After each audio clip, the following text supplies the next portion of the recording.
जय श्री कृष्ण, राधे राधे। भगतजनों, आप सभी का हमारे YouTube चैनल श्री कृष्ण दीवानी में हार्दिक स्वागत है। आज मैं आप सभी के समक्ष गाज माता के व्रत की विधि और गाज माता के व्रत की कथा प्रस्तुत कर रही हूँ। यह व्रत भाद्रपद माह में किया जाता है। यदि किसी के पुत्र पैदा हो या फिर पुत्र का विवाह हुआ हो तो उसी वर्ष भाद्रपद माह में किसी भी शुभ दिन देखकर गाज का व्रत का उद्यापन करना चाहिए। 7 जगह 4-4 पूड़ी और हलवा रखकर उस पर कपड़ा और रुपये रख दें। एक जल के लोटे पर सतिया बनाकर 7 दाने गेहूं के हाथ में लेकर गाज की कहानी सुनी जाती है। उसके बाद सारी पूड़ी ओढ़नी पर रखकर सासू जी के पैर छूकर उनको दे देते हैं।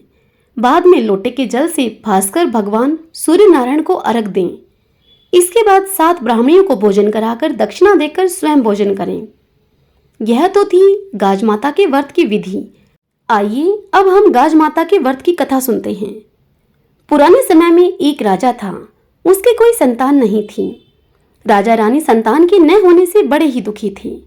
एक दिन रानी ने गाज माता से प्रार्थना की कि अगर मेरे गर्भ रह जाए तो मैं तुम्हारे हलवे की कढ़ाई करूंगी। इसके बाद रानी गर्भवती हो गई। राजा के घर पुत्र पैदा हुआ, परंतु रानी गाज माता की कढ़ाई करना भूल गई। इस पर गाज माता क्रोधित हो गई। एक दिन रानी का बेटा पालने में सो रहा था। आंधी पालने के सहित लड़के को उड़ा कर ले गई और एक भील भीलने के घर पालने को रख दिया। जब भील भीलने जंगल से घर आए तो उन्होंने अपने घर में एक लड़के को पालने में सोता हुआ पाया। भील भीलने के घर में कोई संतान नहीं थी, वह निसंतान थे। उन्होंने अपने घर में उस पालने के सहित पुत्र को सोया हुआ देखा। वह भील दंपत्ति बड़े प्रसन्न हुए और उन्होंने उस पुत्र को पालना प्रारंभ कर दिया। एक धोबी राजा और भील दोनों के कपड़े धोता था।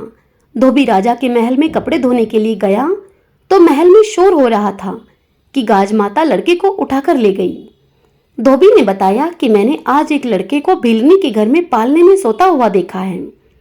राजा ने भील दंपति को बुलाया। भील दंपति ने कहा कि हम गाज माता का व्रत करते हैं।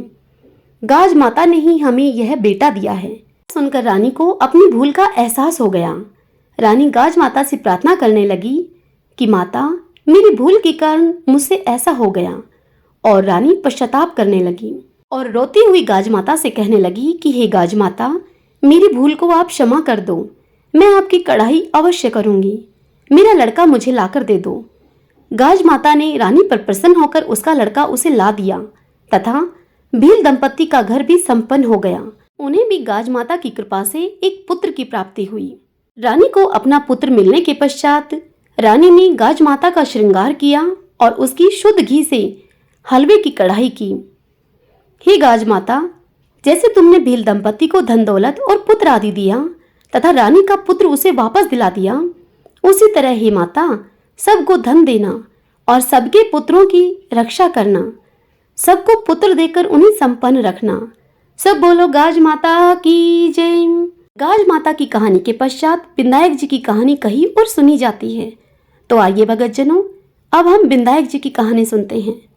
एक मेंढक था और एक मेंढकी थी। मेंढकी रोज विनायक जी की कहानी कहा करती थी। एक दिन मेंढक उससे बोला कि तू पराये पुरुष का नाम क्यों लेती है? अगर अब तू दोबारा उसका नाम लेगी तो मैं तेरा सिर फोड़ दूंगा। वह दोनों बात कर ही रहे थे कि इतने में राजा की दासी वहां आई और उसने मेंढक मेंढकी को पतीले में डालकर अंगीठी पर चढ़ा दिया। तब दोनों सिकने लगे तो मेंढक मेंढकी से बोला कि बड़ा कष्ट हो रहा है, तू अपने विनायक जी को याद कर, नहीं तो अब हम दोनों ही मारे जाएंगे। तब मेंढकी ने विनायक जी इस प्रकार 7 बार कहा। तब 2 सांड लड़ते हुए वहां पर आए और पतीली को गिरा दिया चूल्हे से। मेंढक मेंढकी बहते हुए तालाब में चले गए।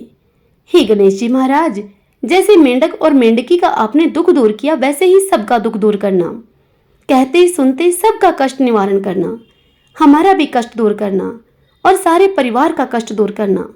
सब बोलो विनायक जी महाराज की जय, गाज माता की जय। भगतजनों, आपको मेरे द्वारा गाज माता की यह कथा, विनायक जी की यह कथा सुनना कैसा लगा? कमेंट बॉक्स में कमेंट करके गाज माता की जय लिखिएगा और इस वीडियो को लाइक कीजिएगा अगर आपको पसंद आई हो तो। जय श्री कृष्णा, राधे राधे।